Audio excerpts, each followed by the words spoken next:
할렐루야. 새벽에 나오신 여러분을 축복하고 사랑합니다. 우리 신앙생활 하면서 한 가지 분명한 것은 우리가 예배드린 만큼 신앙생활 한다는 겁니다. 아멘. 그 입이 10개라도 우리가 다른 말을 할 수 있지만, 그러나 예배를 잘 드리는데 신앙이 없거나 예배를 못 드리는데 신앙이 있다고 말할 수가 없어요. 윌리엄 템플이라는 영국의 유명한 목회자는 말하기를, 그 시대의 도덕적 수준은 그 시대의 교회가 드리는 예배의 수준에서, 또 모든 성도의 영적 수준은 그가 드리는 예배의 수준만큼 결정된다, 이렇게 말했는데, 그 말을 여러분 동의합니까? 우리가 드리는 예배만큼 우리의 신앙이 발전하고 우리의 신앙생활이 된다는 것이죠. 예배를 통해서 우리가 말씀을 듣고, 예배를 통해서 우리가 하나님 만나고, 예배를 통해서 우리가 기도하고, 예배를 통해서 하나님의 뜻을 파악하기 때문에 우리가 예배를 드리지 않고는 어떻게 해볼 방법이 없어요. 예배가 우리의 신앙생활의 전부다, 이렇게 말할 수가 있습니다. 오늘 저는 예배에 대해서 간략한 말씀을 드리고, 또 우리가 어떻게 예배를 잘 드려야 우리가 신앙생활을 잘할 수 있을지를 생각해 볼 수 있기를 바랍니다. 오늘 말씀은 우리가 잘 아는 대로 이사야가 우시야 왕이 죽던 해 성전에 가서 예배드리는 모습을 소개하고 있는데, 1절 같이 보겠습니다. 1절 시작. 우시야 왕이 죽던 해 내가 본즉 그의 높이 들린 보좌에 앉으셨는데 그의 옷자락은 성전에 가득하였고. 자, 이사야는 궁중에서, 이스라엘 궁중에서 하나님을 예배하고 왕을 섬기는 그런 음악 전문가였어요. 요즘으로 말하면 그 음악 디렉터, 교회에서 음악 책임자, 아마 이 정도 될 것이 아닌가 싶어요. 그러니까 늘 이 사람은 이슬로 주님을 찬양하고 늘 하나님을 예배하는, 그것이 그의 직업이고 또 그의 전문성이고 그가 특기였던 것이에요. 그런데 어느 날 그 성전에 들어갔는데, 그날 마침 우시야 왕이 죽는 해예요. 이 우시야 왕이 누구냐면 이스라엘 남쪽 임금인데, 남쪽 임금 중에서도 굉장히 훌륭한 임금 중에 하나예요. 우리로 말하면 그저 세종대왕 정도 보시면 되겠어요. 그 당시 남과 북이 갈라져 있었는데, 북쪽에는 여로보암 2세라고 하는 훌륭한 왕이 나라를 다스리고 있었고, 남쪽에는 우시야 왕이 또 나라를 다스리고 있었는데, 같은 시대예요. 북쪽은 여로보암 2세, 남쪽은 우시야 왕이, 두 사람이 같이 서로 경쟁하면서 남과 북의 경제와 정치를 이끌고 있었는데, 그 우시야 왕이 굉장히 훌륭한 임금인데 이분이 돌아가셨다. 이분이 돌아가심으로 말미암아 그것은 단지 하나의 왕이 죽은 것이 아니라 나라의 위기. 옛날에 박 대통령 돌아가신 거 기억나요? 박 대통령 돌아가실 때 모든 백성들이 이제 우리나라 대통령 없구나, 이제 나라 망한 줄 알았고 북한이 쳐들어온 줄 알았다는 거예요. 그렇게 나라가 위기의 상황에 가는 겁니다. 그래서 우시야 왕이 죽었다는 이 사건은 역사적인 사건일 뿐만 아니라 이 이사야로 하여금 더욱더 경각심을 가지고 하나님께 나아가야만 하겠다, 이제 하나님을 찾지 않으면 이 나라가 망할 수도 있다, 이런 절박감과 위기감과 절망감을 가지고 이 이사야가 하나님께 나가서 예배하게 되었다는 것이죠. 이 말은 우리가 예배할 때 예배의 자세가 중요하다는 거죠. 이제 똑같은 예배지만 어떤 자세를 가지고 나오느냐, 어떤 마음과 어떤 기대감을 가지고 나오느냐에 따라서 그 예배의 결과는 전혀 달라질 줄로 믿습니다. 하와이 어떤 목사님이 교인들을 데리고 야외예배를 갔어요. 야외예배를 갔는데 그날따라 비가 막 오는 거야. 비가 막 주룩주룩 와.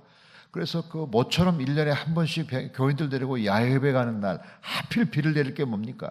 하나님 왜 하필 이런 때를 골라서 비를 내립니까? 왜 다음 주에는 안 되고 지난주에는 안 온 겁니까? 왜 이번 주만 비가 내리는 겁니까? 비를 그치게 하여 주시옵소서 하고 기도해도 비는 계속해서 오는 거예요. 교인들을 데리고 버스 타고 이미 야외 예배 장소로 이미 도착했는데도 불구하고 비는 계속해서 내리는 거예요. 아이고, 하나님 어떻게 됩니까? 비를 그쳐주세요 하면서 비를 막 그쳐주세요 하고 기도했는데도 불구하고 그 기도가 끝나자마자 비가 더 오네. 비가 더 와. 그래가지고 하나님 이럴 수가 있습니까? 야외 모처럼 나왔는데 비가 오면 어떻게 합니까? 비를 다 맞을 거 아닙니까? 하나님 예배를 망쳤습니다. 이거 어떻게 합니까? 하고 하나님께 소리 질렀더니 하나님이 그 목사님에게 그렇게 감동하셨대요. 야, 이놈아, 예배에서 제일 중요한 게 비가 오고 안 오는 거냐? 비가 오면 그럼 예배가 안 되고 비가 안 와야 예배가 되는 거냐? 예배의 가장 큰 생명이 비에 있냐? 비가 오고 안 오는 것이 예배의 생명과 무슨 관련이 있냐? 내가 이 예배에 함께해야, 내가 이 예배에서 감동을 주고 은혜를 주고 성령을 내려주시고, 그리고 내가 이 예배를 통해서 말씀을 주어야 그 예배가 사는 거지.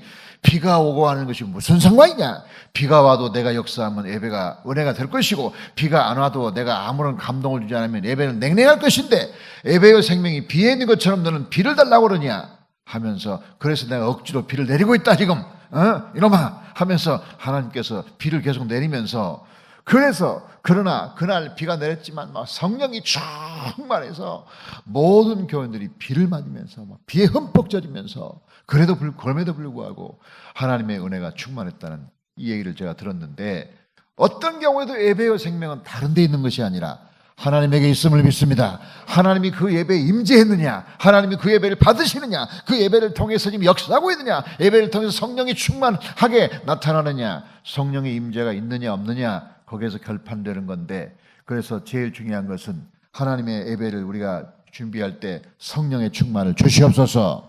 그래서 보통 우리 교인들도 예배를 위해서 기도할 때는 항상 기도하는 게, 주여 성가대 찬양 잘하게 도와주시고, 그 다음에 또 우리 목사님 설교 잘하게 도와주시고, 교인들 좋은 사람 줄게 도와주시고, 막 이런저런 예배 일찍 오게 도와달라고 막 기도하는데, 제가 기도를 다 들어보니까 딱 한 가지 빠졌어. 성령의 감동이 빠진 거야. 성령의 임재가 빠진 거야. 하나님의 역사가 빠진 거예요. 그 예배를 아무리 잘 준비하고 찬양이 안 틀리고 그 다음에 설교를 완벽하게 웅변처럼 잘해도 하나님이 도와주지 않으면 그 예배는 아무 의미가 없는 줄로 믿습니까?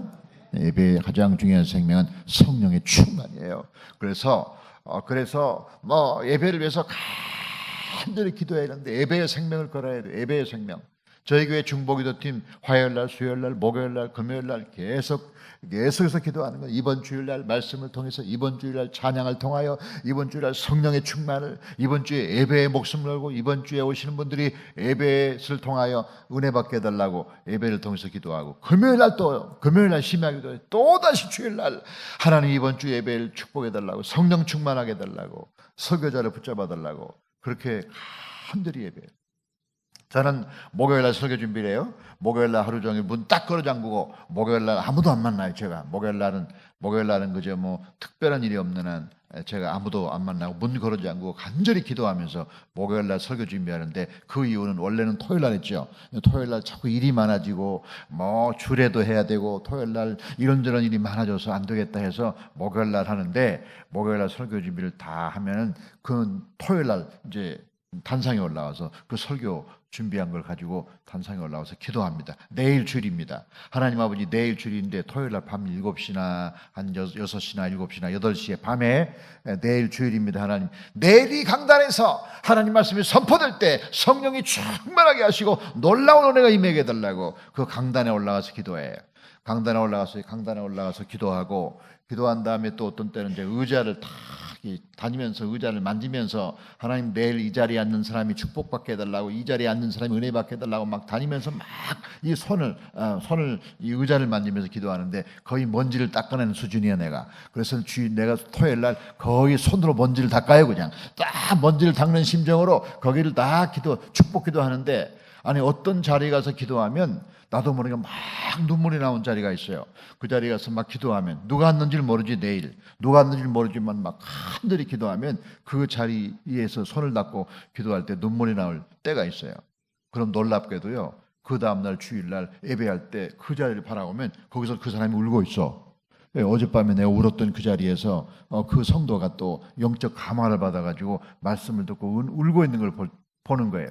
와, 이게 영적인 사건인 겁니다. 예배는 다른 군중 집회도 아니고 무슨 공연도 아니고 무슨 다른 것도 아니에요. 예배는 하나님의 성령이 생명인 줄로 믿습니다. 간절한 마음으로 중보기도 팀은 저쪽에서 장로님 기도할 때 장로님을 위하여, 성가대 찬양할 때 성가대를 위하여, 설교할 때 목회자를 위하여, 교인들을 위하여 저쪽에서 한 30-40명이 간절히 또 기도하고 있고, 또 이미 기도했고, 그러니까 예배가 막 그 기도하는 분위기, 영적인 분위기, 성령에 충만한 분위기에서 그래서 그 하나님의 성령이 감동해서 은혜가 충만한 줄로 믿습니다. 주일날 교인들이 막 전부 우는 때가 많아요. 눈물을 막 흘리고, 눈물 흘릴 때가 참 많아요. 그 모든 것은 하나님의 성령님이 어떻게 예배 역사하나. 그래서 우리가 이 예배의 목숨을 걸어야 되는데, 하나님께서 우리 신앙등교회 예배가 살아나고 회복되고 축복받고 성령 충만하기를 주의 이름으로 축원합니다. 목마른 사슴처럼 간절한 마음으로, 사모하는 마음으로 하나님께 나오게 되기를 간절히 바랍니다. 예배의 생명은 성령의 역사에 있는 거죠. 성령이 역사하지 않으면 아무 소용이 없어요. 정말 아무 소용이 없는 거예요. 그렇잖아요. 아니, 음악회는 재미라도 있지. 그렇잖아요. 공연장 가면 그 음악을 들으면 기분이라도 좋지. 예배에 성령이 임하지 않으면 무슨 재미로 예배 드리냐 이 말이에요.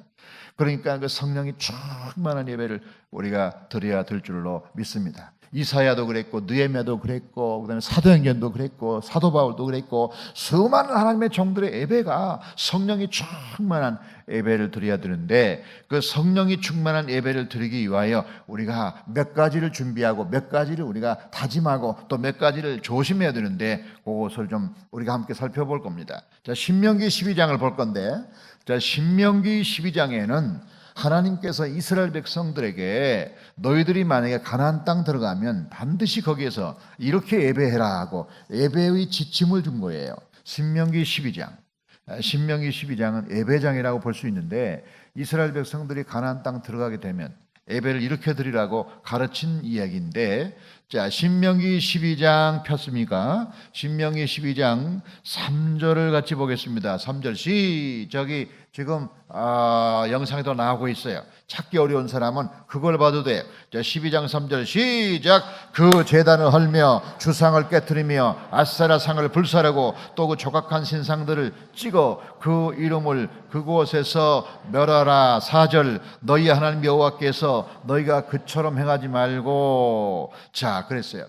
자, 첫 번째로 우리가 하나님이 기뻐하시고 성령 충만한 예배가 되기 위해서는 이 신명기에서 말한 것이 뭐냐, 너희들이 예배를 드리기 전에 예배를 어떻게 드리냐가 중요한 게 아니라 예배를 드리기 전에 마음의 상태가 중요하다. 예배를 드리기 전에 먼저 모든 우상을 다 진멸시켜라. 너희 제단을 헐어버리고 주상을 깨뜨리고 아세라 바알들을 전부 불살하고 너희들이 섬겼다는 신상들을 전부 찍어서 깨뜨리고, 그래가지고 정말 하나님만 섬기는 마음을 가져야, 그래야 하나님이 기뻐하는 예배가 된다. 그래서 우상을 모두 멸하라 이렇게 가르치고 있는데, 우리가 주일날 교회 올 때마다 그냥 항상 오던 식으로 그저 지난주에 온 것처럼 또 오고 그러지 말고, 내가 한 주간 우상을 섬겼던 것, 한 주간 동안 하나님 대신 섬겼던 것, 짝퉁 하나님이 아닌 것을 하나님으로 여겼던 모든 우상들을 전부 교회 마당에다가 던져버려야 되는 거야. 내가 사랑했던 그 모든 것들, 내가 섬기고 내가 좋아했던 것들, 내가 뭐 하나님 비슷하게 섬겼던 것들, 이 짝퉁 하나님이라고 부르죠. 대형 하나님 아닌 걸 하나님이라고 여기는 거. 꼭 그 불교의 부처님처럼 무슨 뭐 만든 조각만이 우상이 아니에요. 우리 마음속에 한 주간 동안 하나님 아닌 거, 뭐 자식을 더 사랑했다든지, 무슨 뭐 직장을 더 사랑했다든지, 무슨 돈을 더 사랑했다든지, 아니면 더 애인을 더 사랑했다든지, 이게 전부 우상인데, 이 우상 딴지 이런 것들을 전부 이 교회당 들어오기 전에 주여 내 모든 속에 있는 거 하나님 아닌 것들을 전부 청소합니다. 이것들 전부 하나님께 밖에다 내 던져버리고 사시고 참되신 하나님만 예배하려고 합니다. 하나님 우리 예배를 받아 주시옵소서. 그런 마음을 갖기를 주의 이름으로 축복합니다. 예루살렘에 가면 성전 있잖아요. 이 성전에 들어가게 되면 여행객들이 어떻게 하냐면 다 맡기고 들어가세요. 예루살렘에 성전에 들어갈 때 다 맡기고 들어가는데 뭘 맡기냐? 혁지도 풀으세요. 신발도 벗으세요. 그 다음에 지갑도 다 놓고 가세요. 아니, 지갑에 돈 있는데 누가 가져가면 어떡해요? 아니, 내가 책임질 테니까 지갑에 돈 있는 거 염려하지 말고 놓고 가세요. 안경도 벗으세요. 선글라스 벗으세요. 모자 벗으세요. 그래가지고 바지도 뭐 짧은 바지 입으면 안 됩니다. 긴 바지 입으세요. 그래서 막 정성을 다 시켜가지고 성전에 들어가잖아요. 내가 교회도 아니고 사실은 유대교 성전도 아니거든요. 이스라엘 성전도 아니거든요. 이슬람 성전이거든요. 그런데 그 성전에 들어가면 그렇게 많이 막 벗으라, 혁띠 풀어라, 신발 벗어라. 그것을 내가 보면서 내가 생각하기를, 나도 지금 교회 들어갈 때 그렇게 준비하고 들어가는가? 내가 하나님을 만나러 들어가는데 그렇게 버리고 들어가는가? 이것저것 다 가지고 들어가는 게 아닌가? 하면서 반성했는데, 우리가 하나님께 나올 때마다 우리가 섬겼던 모든 우상들을 다 다 내려놓고 하나님께 나오게 되는 예배자가 되기를 주의 이름으로 축원합니다. 우리가 두 번째 5절을 보겠습니다. 12장 5절 시작. 오직 너희 하나님 여호와께서 자기의 이름을 두시려고 너희 모든 지파 중에서 택하신 곳인 그 계실 곳으로 찾아 나아가서 다 같이 택하시고 계시고. 자, 이것이 뭐냐? 우리가 지금 하나님께서 예배를 드릴 때 하나님은 어디나 다 계세요. 하나님은 어디나 다 계신 걸 믿습니까? 하나님은 어디나 다 계시지만 하나님을 예배하는 장소는 조금 달라요. 하나님은 어디나 다 계시는 거 맞지만 그러나 하나님을 예배하기 위해서, 하나님의 예배를 받기 위해서 특별한 장소에, 특별한 공간에 하나님의 성전을 짓고 그 성전에서 하나님의 예배를 받으시는데, 여기 5절 말씀 보니까 하나님이 자기의 이름을 두시려고 택하신 곳인, 이 택하신 곳이라는 거죠. 택하신 곳이야. 하나님께서 이 신앙등교회 교인들은 아무 데나 가도 다 하나님을 예배할 수 있지만 다른 데서 예배하지 말고 하나님이 세우신 아름다운 성전, 하나님 택하신 이곳에 와서 하나님을 예배하는 여러분 되기를 주의 이름으로 축복합니다. 우리가 하나님을 예배하기 위해서 옷을 입고 정성을 다해서 머리를 감고 머리를 빗고 넥타이를 고르고 그 다음에 신발을 닦고 그러는 가운데 그것이 바로 예배인 거예요. 그러니까 아무 준비도 없이 막 부시시하게 그냥 귀신 나오는 사람처럼 그렇게 하고 다니면서 대충 가는 것이 예배가 아니고, 요즘 사람들은 그냥 교회 가기 싫으니까 TV를 틀어놓으면 CTS, CBS, C3TV, 왜 이렇게 기독교 TV도 많은지 어떤 걸 봐야 될지 모를 때가 많아. 그래가지고 이제 틀어놓으면 거기에 장경동, 김문원, 그냥 조영규 목사, 좋은 설교자 다 나오잖아요. 아이고, 우리 교회 목사님보다 훨씬 설교를 잘하네. 그냥 집에서 예배드리고 말지 뭐 하면서 소파에 앉아가지고 졸다가 주무시다가 자빠져 자다가 하면서 TV를 보면서 예배를 드리는데 이게 예배가 되냐 이 말이야. 이런 예배가 아니에요. 이건 예배가 아니야. 예배는 뭐냐? 예배는 하나님이 세우신 성전, 하나님의 이름을 두시는 곳, 하나님이 택하신 곳, 하나님이 계시는 곳, 그것으로 찾아 나가서, 여기 5절 보세요. 찾아 나가서, 시작. 찾아 나가서. 이 찾아 나가는 게 정성이야. 앉아가지고 드리는 건 절대 예배 아니에요. 제가 미국에 장 목사님도 미국에 살았지만 저도 미국에 있었는데, 이 미국 교인 중에서 다 그렇지는 않지만 일부 교인들은 교회도 안 나가고 TV 싹 틀고서 TV로 예배드리고 헌금도 수표로 보내, 수표로 교회로. 아니, 그래서 이런 이상한 교인들이 다 있나 했는데 요즘 보니까 우리 한국 교회도 그렇더라고. 미국 교회를 닮아가고 있어. 좋은 걸 닮아야지 그 나쁜 걸 닮아가고 있어요. 예배는 교회로 가는 거예요. 집에 앉아가지고 헌금 보내는 거 아니에요. 하나님이 구제의 대상이 아니에요. 하나님은 돈이 없어서 예배드리라는 게 아니에요. 그 따위로 헌금하려면 헌금하지 말아야 돼. 그게 무슨 헌금이야? 교회다 무슨 수표 보내는 게 무슨 헌금이야? 100억을 보냈어도 그건 하나님 받으시는 거 아니야. 대신 우리 교회로 보내주세요. 100억을 헌금할 사람이 있으면 우리 교회에 보내주셔. 나는 그걸 잘 받을 테니까. 근데 하나님은 안 받을 거예요. 저는 받을 수가 있어. 근데 그거는 헌금도 아니야. 예배는 뭐냐? 여기 5절에 보니까 하나님이 택하시고 하나님이 계시는 그곳으로 찾아 나가서, 이 찾아 나가는 게 큰 마음이, 아침부터 일찍 일어나가지고 오늘 주일날이구나, 야 일어나라, 큰애도 일어나라, 둘째도 일어나라, 막 깨우면서 아침에 맛있는 거 하고 그다음에 머리 감고 이쁘게 하고 루즈도 바르고 이러면서 그 준비하는 과정, 이 준비하는 과정이 그게 멋있잖아요. 그 설레이잖아. 그런 마음으로 교회 나오는 것이 행복하고 즐거운 건데, 집에 자빠져가지고 누워가지고 비스듬하게 누워가지고 자는지 조는지, 이건 예배가 아니라는 거예요. 하나님을 조롱하는 거란 말이에요. 반드시 예배는 하나님이 계시는 성전에서 드리시기를 주의 이름으로 축복합니다. 하나님은 어디나 계시지만 하나님은 특별히 예배를 받으시는 장소를 정하셨다는 거예요. 자, 그 다음에 세 번째 6절 말씀 봅니다. 6절 시작. 너희의 번제와 너희의 제물과 너희의 11조와 너희 손의 거제와 너희의 성원제와 낙헌 예물과 너희 소와 양의 처음 난 것들을 다 그리로 가져다가 드리고. 이야, 이 하나님께 예배할 때는 반드시 예물을 가져와야 돼. 반드시. 왜 그러냐? 구약시대 예배라는 것은 소나 양을 잡아서 하나님께 드리는 예배잖아요. 그렇잖아요. 그러니까 소나 양이 없으면 그 자체로 예배가 안 되게 돼 있어요. 이 소나 양을 가지고 뭐 가난한 사람 비둘기까지 나와도 괜찮아. 닭은 안 됩니다. 닭은 안 돼. 그냥 비둘기까지는 되는 거예요.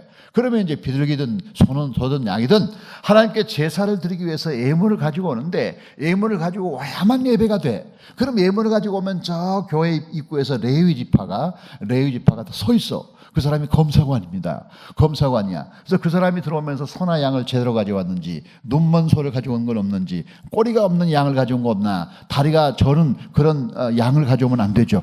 그건 돌아가라는 거죠. 비둘기를 가져왔는데 비둘기 머리가 없다, 이런 걸 가져온 건 아닌 거죠.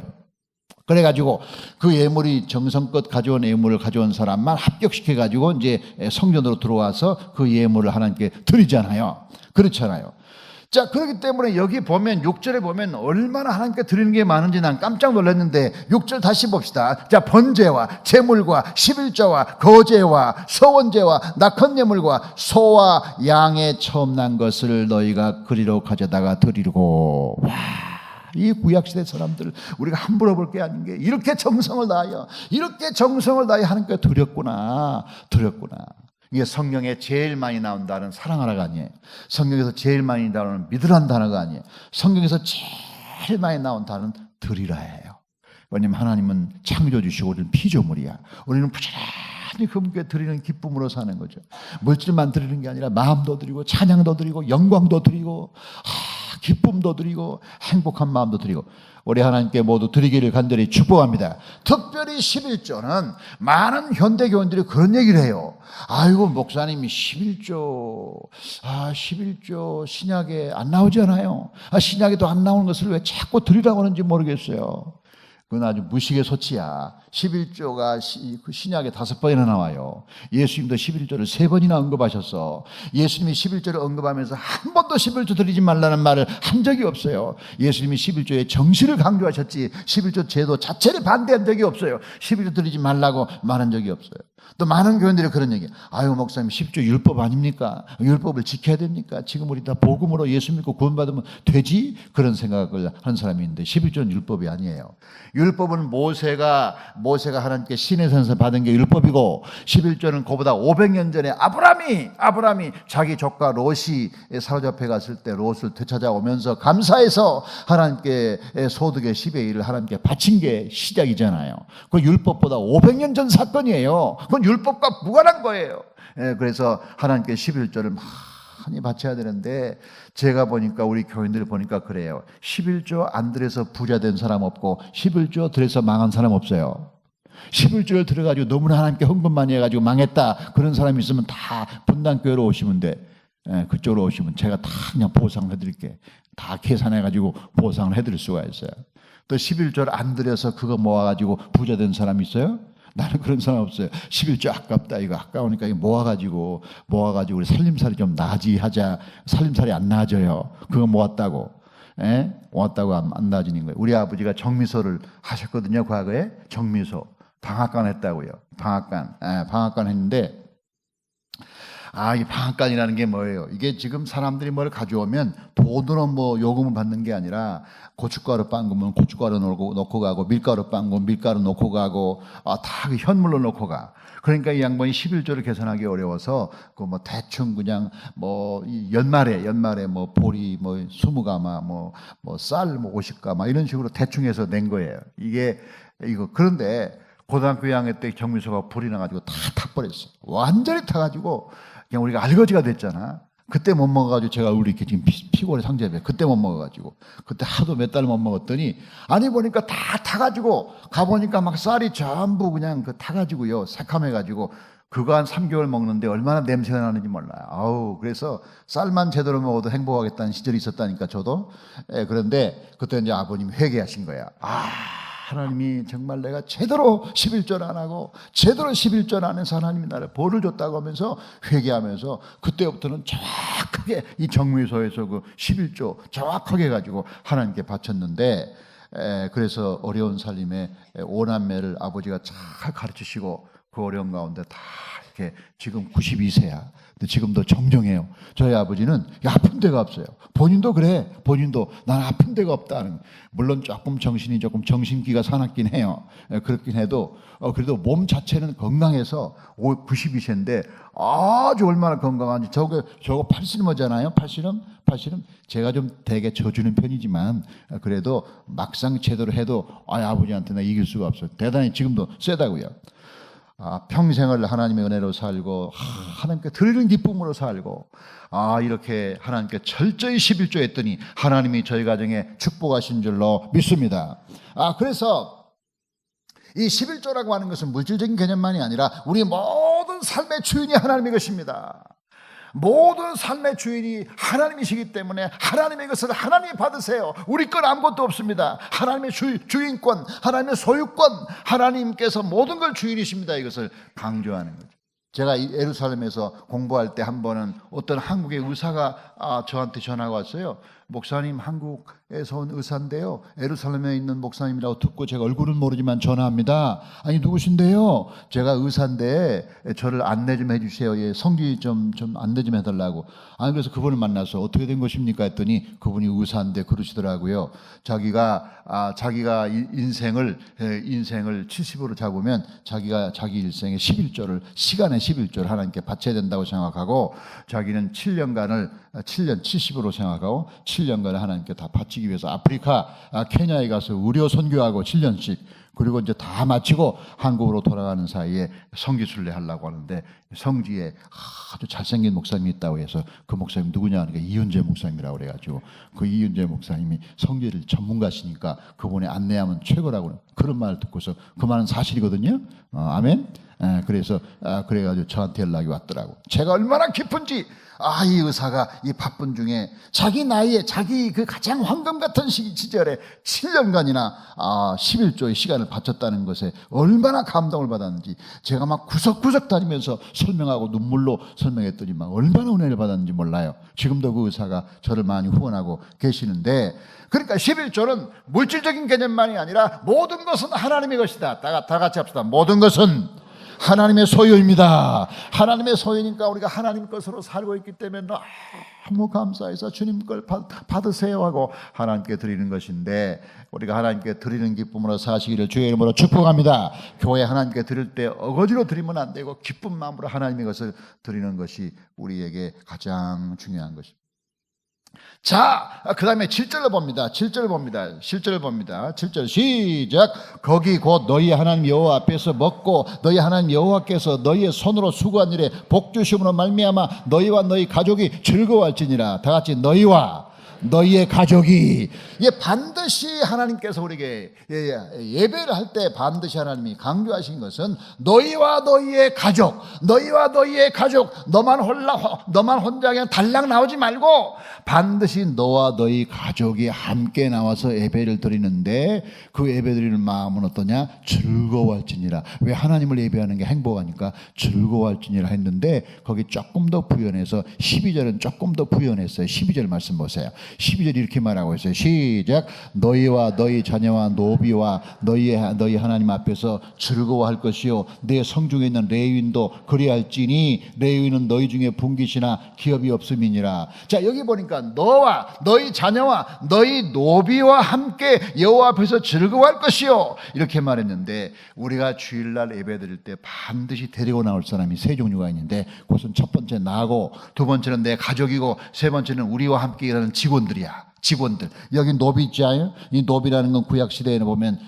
지주들이, 농사하는 사람들이 노예들 혹은 종들, 머슴들을 데리고 있었다는 얘기예요. 근데 그 머슴들은 집에다 두고 자기만 홀라당 와서 예배드리는 게 아니라 머슴이든 노비든 노예든 전부 데리고 와서 그 사람들과 함께 여호와 앞에서 즐거워하며 먹고 마시고 행복한 마음으로 주님께 예배드리라고 말하고 있으니까, 그렇기 때문에 반드시 우리가 주일날 챙겨야 할 사람이 누구냐? 우리 아내와 남편을 챙겨야 되고, 그 다음에 우리 새끼들 다 챙겨야 돼. 아들, 딸들 전부 챙겨서 그것들 교회 가는지 안 가는지 확인하고, 그 다음에 중요한 것은 직원들이 있습니까? 여러분 기업하는 분이 있어요. 장사하는 분이 있어요. 밑에 가게 할 때 여러분 같이 일하는 직원들이 있으면 전부, 야 너도 교회가. 너도 오늘 쉬어. 너도 나와 함께 쉬자. 교회 가는 날이야 오늘. 일하는 날이 아니야. 나와 함께 교회 가는 거야. 신앙등교회로 가자고. 따라와 빨리. 그래서 안 따라오면 자르면 돼.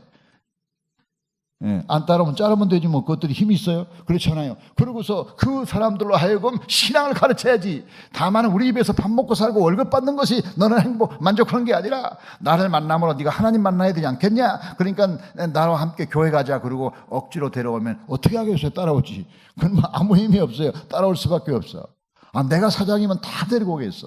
아이, 제발 좀 그렇게 해봤어. 우리 좀 교회에서 사장님이 있거나 뭐 좀 직원들 몇 명 쓰는 사람이 있으면 그 얼마나 좋아요. 영향력 행사하기가. 밖에 나가 지나간 사람 전도하기는 어렵지만 내가 일하는데 노비들, 나와 함께 일하는 직원들, 그 사람들 조금만 기분 좋게 해주면 다 열심히 일할 거 아닙니까? 그렇잖아요. 그 사람들 전부 데리고 함께 하나님께 와서 여호와 앞에서, 여기 12절에 보니까 하나님 여호와 앞에서, 다 같이 하나님 여호와 앞에서, 시작. 하나님 여호와 앞에서 즐거워할 것이요. 이러면서 함께 행복한 마음으로 하나님을 예배하면 얼마나 좋겠냐고요.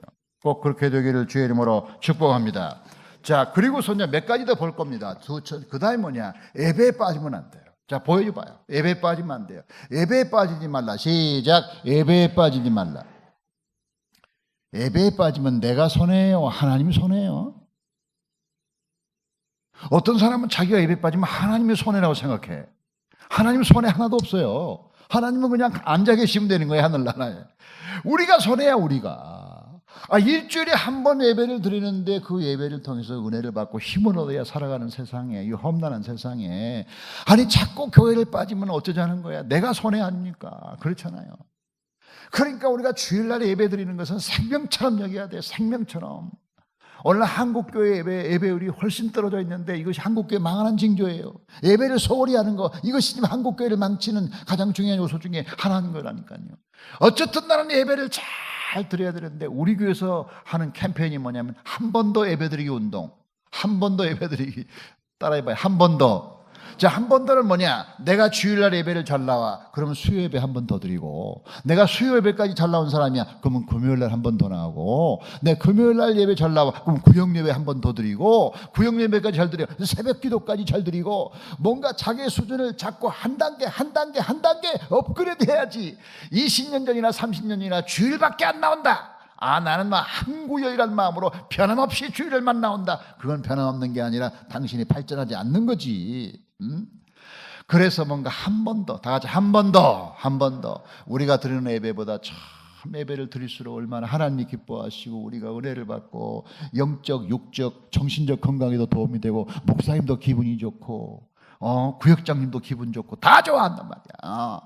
그러니까 한 번 더 예배 드리시기를 주의 이름으로 축원하는데, 그러나 무엇보다 주일 예배만큼은, 이 주일 예배만큼은 생명을 다해야 돼요. 주일날 결혼식 있다. 어떤 교인들은 주일날 결혼식 있다고 빠지고, 무슨 시골에 어머니가 어떻다고 빠지고, 이런데 여행 간다고 빠지는데 이거 조심해야 돼.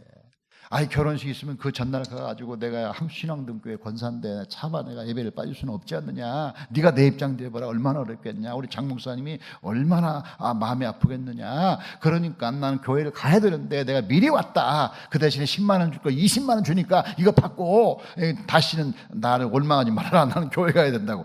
이러면 야, 신앙등교회 교인들이 대단한 사람들이다. 결혼식에도 미리 와서 축의금 주고 주일날 교회를 가다니. 주일날도 어머니 뵈러 갈 때는 어머니 제가 못 갑니다. 제가 토요일날 일찍 갔다가 밤늦게 오고. 이런 사람이 필요해. 우리 교회도 이 부산에서 일하는 사람이 있어요. 부산에서 어떤 일 있어 토요일날 밤에 와. 왜? 주일날 예배 드리려고. 어떤 때는 내가 생각할 때 좀 안쓰러울 때가 있어. 주일날 차라리 가까운 교회를 가라고 말하고 싶은 말이 막 입에서 나오는데 나는 그분을 교육시키기 위해서 그렇게 말을 안 해.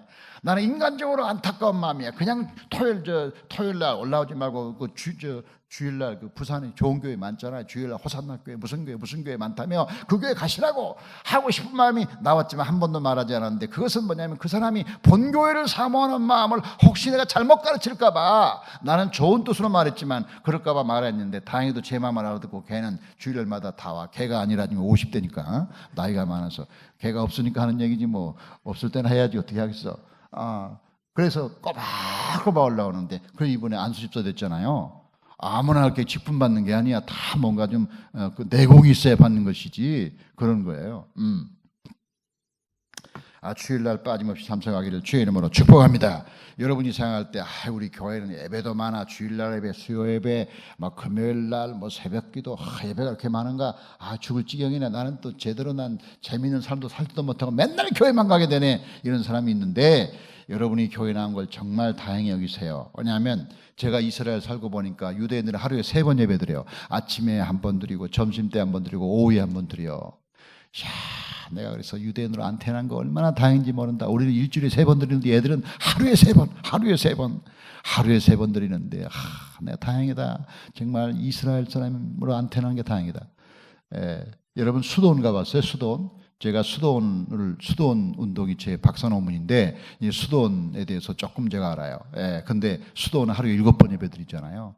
제가 미국의 어떤 수도원에 가서 훈련받는다고 2주간 베네딕트 수도원이라고 거기 가서 훈련받는데 거의 순교할 뻔했어. 나는 그때 죽는 줄 알았어. 아니 하루에 7번 드리면 어쩌자는 거야 이게. 아니 숨 쉬는 시간도 없어. 아니 아침에 일어나서 예배 드리잖아요. 그러면 좀 쉴만하면 또 땡땡 종을 쳐 또 가잖아요. 그러면 저 예배 끝났다고 저 한숨을 돌리면 또 오후에 또 종을 또 쳐. 그래가지고 또 뭐 밤에 밤에도 잘만하면 또 종치면 다 모여야 돼. 그다음에 밤 12시까지 예배를 드리는 거야. 새벽에 또 모여야지. 그래가지고 죽는 줄 알았는데 2주 동안 제가 예배를 드리면서 생각하는 게 예배는 삶이구나. 나는 예배를 이벤트로 생각했는데 예배 시간에 맞춰서 그때 가서 앉아있는 거 그걸 예배라고 생각했는데 2주 동안 막 혹심한 고난과 핍박 속에서 훈련을 받으면서 생각하는 게 예배가 24시간 주님과 함께 사는 거구나. 그래 7번만이 아니라. 그래서 시편 119편 164절에 내가 주를 7번 찬양하나이다 그랬어요. 다 같이 7번. 그래서 7번이라는 말은 꼭 8번이 아니고 7번이라는 말이 아니고 성경에 나오는 7번이라는 것은 항상 주님과 함께 사는 거야. 항상 주님과 함께 동행하고 이것이 예배라는 것을 말하고 있어요. 예배 시간에 빠지지 말기 바랍니다. 그 다음에 중요한 게 예배 시간 늦지 말아야 돼요. 예배 시간 늦는 건 습관이야. 어떤 교회는요 7시 반에 시작하잖아요. 7시 41분에 도착해요. 그래서 이 사람 때문에 8시로 예배를 고치면 8시 18분에 도착해. 이 사람은 정확하게 계산해가지고 예배 시간에 늦으면 좀 빨리 오는 게 아니라 예배 시간에 늦으면 또 늦은 만큼 늦게 와. 이게 하나의 습관이야. 습관. 그래가지고 별일을 다 해봤어요. 우리 교회도 예배 시간에 늦어가지고 문을 막 잠궜다니까. 문을 막 잠궜더니 밖에서 슬피 울며 일 가는 사람이 있더라고.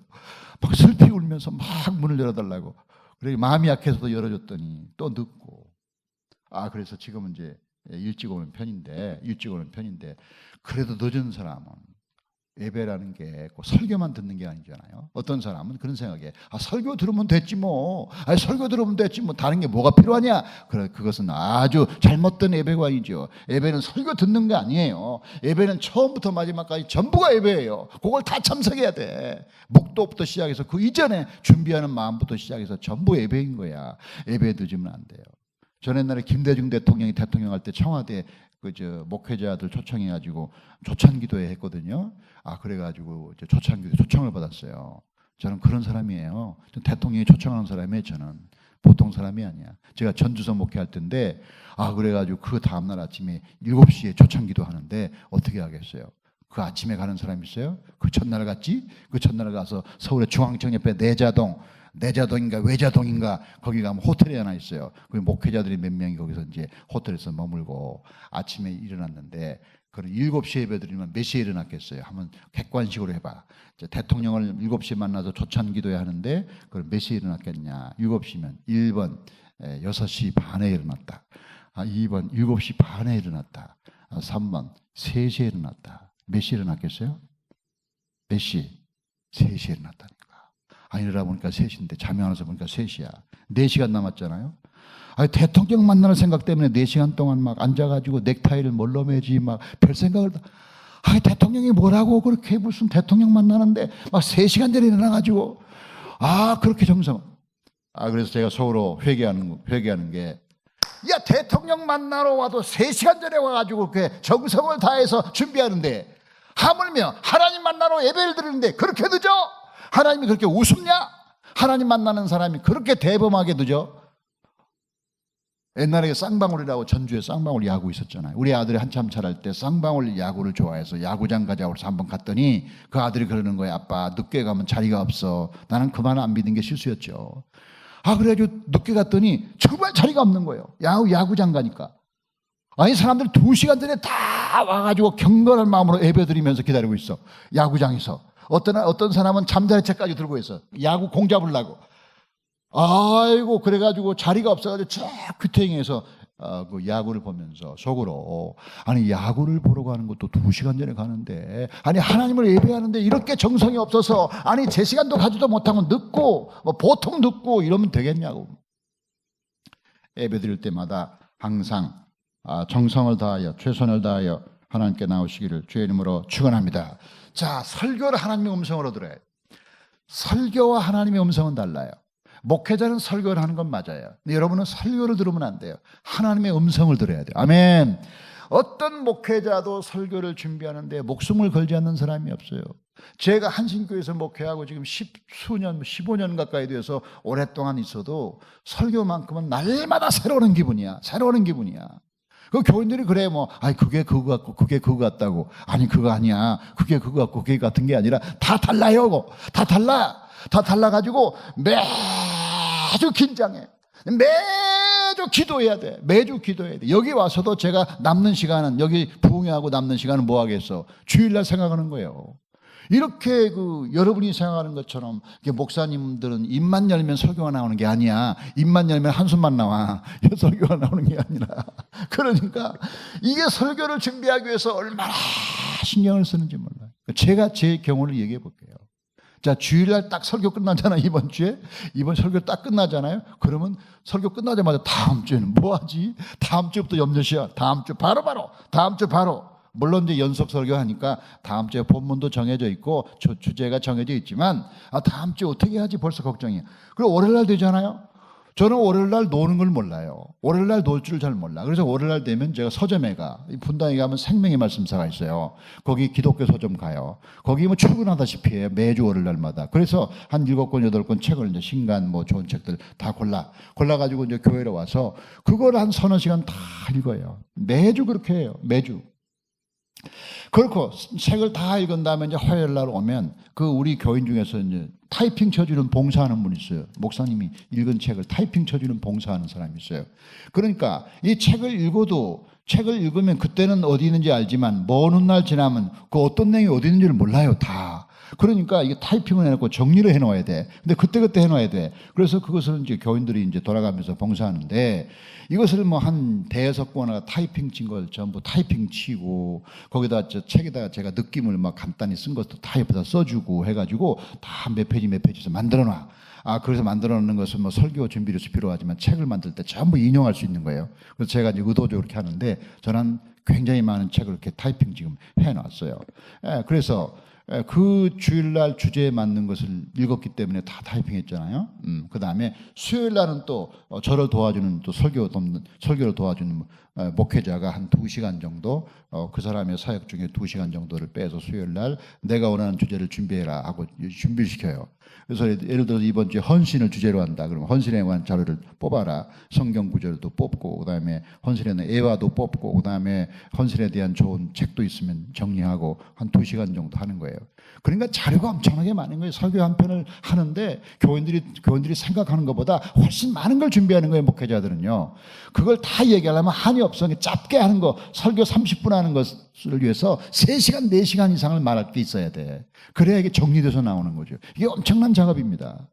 그래가지고 이제 수요일날 다 준비가 끝나면 목요일날 딱 문 걸어 잠그고 이제 아무도 안 만나. 그리고 목요일은 점심도 저는 안 먹어요. 그래서 딱 앉아가지고 하나님께 기도한 다음에 하나님 주신 말씀을 가지고 이제 타이핑을 치는 거죠. 타이핑을 치는 거예요. 제가 직접 깨알처럼 타이핑을 치는 이유는 타이핑을 안 쳐도 설교할 수 있지만 타이핑을 쳐야 책이 나와요. 저는 지금 22권 책을 냈거든. 이 책이라는 게 전부 원고를 쳐야만 나오는 거 아니야. 원고 없이 책이 안 나오잖아요. 그 책을 만들기 위해서라도 전부 타이핑 치고 원고를 만들었어요. 그래서 목요일날 설교 준비 끝나잖아요. 제가 아까 말한 것처럼 그 이제 토요일날 본당에 올라가. 본당에 내일 주일날이잖아요. 토요일날 밤에 올라가서 주여 제가 말씀을 준비했지만 제 얘기는 아무것도 아닙니다. 주님이 직접 말씀하여 주시옵소서. 주님이 하고 싶은 말씀을 하시옵소서. 이 원고를 하나님께 보여주면서 이건 전부 쓰레기입니다. 이거 다 버립니다. 이것은 제가 준비했지만 하나님이 필요하면 하시고 필요 안 하면 안 하시고 그냥 하나님께서 원하시는 거 하세요. 그렇고 하나님께 다 맡기고 주일날 이제 올라오는데 저는 원고라는 걸 보질 않아요. 원고는 깨알처럼 만들었지만 원고를 보지 않아요. 그러고서 설교를 1부, 2부, 3부, 4부 하잖아요. 요즘 하나 더 늘었어요. 5부에 5부. 현대백화점이라고. 현대백화점이 판교에 들어왔는데 우리 교회와 MOU를 맺고 우리가 현대백화점 가서 예배를 드려줘요. 현대백화점이 천도의 황금 어장이에요. 그래서 우리가 거기 가서 예배 드리는 것까지 하면 5번인데 5번 예배를 드리면 완전히 기진막진. 지난 주일에도 제가 5번 예배를 드리고 왔더랍니다. 제가. 여러분 이해 좀 해주세요. 그리고 2시간을 달려서 왔다니까요. 그러니까 얼마나 사실은 지난 주일날 힘들었는지 모르겠어요. 왜 이 사람들이 3시에 예배 드리는지 이해가 안 되는 거야. 밤에 드리면 될 것인데 부흥회를 밤에 하는 교회가 왜 이 교회는 3시에 하는지 모르겠는데 알고 보니까 2시에 예배를 하기 때문에 1시간 그나마도 봐줬더만 그게 1시간 2시에 할 건데 그랬는데 이렇게 정성을 다해서 설교를 하기 때문에 여러분은 어떤 경우든지 목회자를 믿고 그 말씀이 그 교회 그 주간의 그 상황에 최선을 다해 주신 하나님의 음성으로 듣고 그 음성을 나에게 들려주시옵소서 하는 간절한 마음으로 말씀을 듣기를 주의 이름으로 축원합니다. 그렇게 열심히 준비하고 생명을 다해서 준비했는데 좋은 사람 보면 얼마나 믿음이 좋으면 좋겠어. 그건 대단한 믿음이야. 대단한 믿음. 근데 저런 사람이 항상 중요한 건 설교 끝나면 또 일어난다는 거야. 아무도 안 깨워도 자기가 다 알아서 일어나죠. 이게 기적이야, 기적. 기적이 다로 없어. 설교 끝나면 알아서 다 일어나요. 이게 하나님께서 주시는 놀라운 은혜인데 여러분이 설교를 들을 때 이것은 장 목사님의 개인적인 이야기다 그렇게 듣지 말고 하나님이 우리에게 하나님이 이 2017년 7월 2일 날 우리에게 주시는 하나님의 음성이다. 하나님이 이 시대에 주시는 바로 이 시점에 주시는 나에게 주시는 하나님의 말씀이다. 이렇게 들을 때 반드시 거기에 여러분에게 주신 말씀이 있어요. 아멘. 이게 설교의 생명력이라는 게요. 제가 해보지만 아주 특이해요. 이건 일반적인 말이 아니에요. 우리가 준비를 많이 했다고 해서 인간적인 말을 하는 게 아니에요. 준비한다고 해서 그 준비한 것을 항상 하는 것도 아니에요. 준비 안 한 말이 나올 수도 있어요. 그런데 그 교인들이 1000명이 앉아있다고 그럽시다. 그럼 1000명은 그 1000명은 다 그 중에 하나의 어딘가에 걸려 있어요. 그 1000명은 어딘가에 자기에게 주신 말씀이 있는 거야. 말씀을 마음으로 듣기를 원하면 어딘가에서 은혜를 받게 돼 있어요. 아멘. 그 중에 한 예화에서 은혜를 받거나 한 성경구절에서 성경구절에서 은혜를 받거나 한 마디에서 은혜를 받거나 어디 부분에서 나에게 주신 말씀이 반드시 있다니까. 있어요. 분명히 있는 거예요. 그게 신기한 거야. 그 짧은 말 속에서 그 많은 사람에게 다 주신 말씀이 있다는 게 이게 하나님의 성령의 역사가 아니면 그렇게 될 수가 없는 거예요. 일반적인 말은 못하는 거예요. 그래서 하나님 아버지 나에게도 오늘 말씀 주세요. 말씀 내가 지금 산업도 안 됩니다. 우리 어머니가 아픕니다. 우리 아들이 지금 대학교 시험 봐야 됩니다. 나도 지금 마음이 우울합니다. 하나님 이 상황에서 나에게 말씀하시옵소서. 나에게 말씀을 주시옵소서. 사무엘의 말씀처럼 주의 정의에 말씀하여 주옵소서. 간절하게 기도하는 가운데 여러분이 거기 앉아 있으면 반드시 어떤 순간에 여러분에게 말씀이 갑니다. 아멘. 그렇게 믿으신 분은 아멘. 반드시 가게 돼요.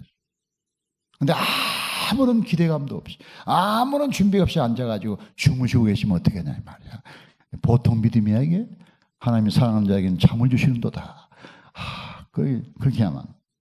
자, 그 다음에 중요한 거. 그 다음에 이제 여러분 반드시 예배의 마지막 요것만 얘기하고 마칠 거예요. 시간이 많이 가서. 자, 여기 보면 우리가 창세기로 가보겠습니다. 창세기 말씀 보고 마칠까요? 아벨이요. 창세기 4장에 보면 창세기 4장에서 뭐라고 말했는가? 창세기 4장 4절부터 5절을 보면 이렇게 말하고 있어요. 가인과 아벨이 있죠. 첫 번째 예배자였던 창세기 4장 4절 보면 시작. 아벨은 자기도 양의 첫 새끼와 그 기름으로 드렸더니 여호와께서 아벨과 그의 제물은 받으셨으나 가인과 그의 제물은 받지 아니하신지라. 가인이 몹시 분하여 안색이 변하니. 여기 하나님께서 아벨은 양으로 잡아 예배드리고 가인은 곡식으로 예배드렸는데 곡식이 싫고 양이 좋다는 게 아니에요. 이 말씀의 핵심은 양으로 드려야만 되고 곡식은 안 된다는 게 아니라 어떤 사람이 어떤 자세로 예배 드렸냐가 중요한데 여기 4절에 보면 여호와께서 아벨과 그의 제물은 받으셨으나 하나님이 받으시는 것은 아벨의 제물보다 먼저 아벨을 받으신 거예요. 아벨과 그의 제물이야. 다 같이 아벨과 그의 제물. 아벨이 양을 드렸건 소를 드렸건 하나님이 그 양과 소도 중요하지만 하나님 보신 것은 양이냐 소냐 아니면 곡식이냐 밀이냐 무슨 고춧가루 들었냐 이게 중요한 게 아니라 아벨이 자기 몸을 드린 거야. 아벨은 그날은 그 하나님께 예배할 때 하나님 내가 양을 가지고 오고 소를 가지고 왔지만 이것도 하나님께 드리지만 더 중요한 것은 나 자신을 하나님께 드립니다. 하나님 나를 받아주세요 하고 아벨이 자기 몸을 하나님께 바친 거야. 그러니까 성경에 기록되기를 아벨과 그의 제물이에요. 아벨과 그의 제물만 받으신 게 아니야. 그러니까 우리가 중요한 것은 헌금을 드리고 안 드리고 또 무슨 이것도 중요하지만 더 중요한 것은 우리가 얼만큼 나 자신을 하나님께 산 제물로 바치느냐. 너희 몸을 산 제물로 하나님께 바칠지어다. 아멘. 그런데 여기 5절에 보니까 가인과 그의 제물은 받지 않았으니까 이 말은 뭐냐면 가인도 제물을 하나님께 바쳤죠. 근데 가인 자신이 몸을 안 드린 거야. 가인 자신이 몸을 안 드렸어. 가인은 그냥 와가지고 곡식 몇 개만 드린 거예요. 근데 아벨은 양과 소를 드렸지만 아벨 자신의 몸을 하나님께 바친 거예요. 예배의 최고의 예배는 우리 자신을 하나님께 드리는 거예요. 하나님 우리가 헌금도 드리고 시간도 드리고 찬송도 드리고 다 하지만 가장 중요한 것은 우리 자신을 하나님께 드리고 싶어요. 우리 자신을 받아주세요. 우리 몸을 산 제물로 드리고 싶어요. 하나님 이 예배를 통해서 우리 자신을 받아주시고 성령의 은혜를 부어주세요. 이런 간절한 마음으로 기도하면 하나님이 여러분을 받으시고 여러분에게 엄청난 축복을 주실 줄로 믿습니다. 우리가 사는 동안 예배하면서 살고 그 다음에 죽어서도 천국에서 예배하는 거죠. 여러분 요한계시록에 보면 전부 요한계시록에 나타나는 걸 보면 거기에 성경 공부 없어요. 거기 요한계시록에 보면 그 신방도 없더라. 거기 보니까 거기 야외도 없어요. 거기는 남신도도 없고 여신도도 없어요. 요한계시록에 보면 전부 예배만 드리는 거예요. 예배만. 어린 양을 찬양하고 찬송과 존귀와 영광과 권세가 우리 하나님께 있도다하면서 막 찬양하고 예배드리는 모습이야. 그러니까 다른 말로 말하면 성도의 삶은 살아있을 때도 예배드리고 죽을 때도 예배드리고 우리는 예배로 시작해서 예배로 끝나니까 우리는 예배가 우리의 삶이야. 아멘. 우리가 살아있을 때도 예배드리고 그리고 하나님 나라 가도 예배드리기 때문에 우리가 평생 사나 죽거나 예배하는 여러분 되기를 주의 이름으로 축원하고 우리가 예배를 잘 드려서 예배를 통해서 은혜 받고 힘을 얻고 교회가 부흥되는 축복이 있기를 주의 이름으로 축원합니다. 하나님 감사합니다. 거룩한 새벽에 우리 모두 주께 나와 기도하며 예배 잘 되기를 결단합니다. 하나님 우리의 삶은 예배드린 만큼 우리 신앙의 수준이라는 것은 예배드리는 수준입니다. 하나님 아버지 예배를 잘 드리면 좋은 신앙이고 예배를 못 드리면 나쁜 신앙인데 하나님 우리가 하나님을 잘 예배하게 도와주시옵시되 우리 속에 있는 모든 우상들을 다 깨뜨리고 하나님께 우리 가족과 노비들과 함께 모두 하나님께 나와서 여호와 앞에서 주님을 찬양하며 예배하게 도와주시옵소서. 절대 예배를 빼먹거나 예배를 듣거나 예배를 소홀히 여기거나 예배를 함부로 대하는 일이 없도록 우리 아버지가 도와주시길 바랍니다. 하나님 예배 드릴 때 제일 중요한 것은 우리 몸을 드리는 것입니다. 우리 몸을 산 제물로 받아주시옵시며 우리 자신을 하나님의 제물로 받아주시옵소서. 예배를 통해서 성령의 임재가 충만하게 하여 주시옵소서. 신앙등교회 주일 예배는 성령 충만한 예배가 되게 도와주시옵소서. 수요 예배도 성령 충만한 예배가 되게 도와주시옵소서. 금요 예배도 성령이 충만한 예배가 되게 도와주시옵소서. 모든 예배마다 성령이 임할지어다.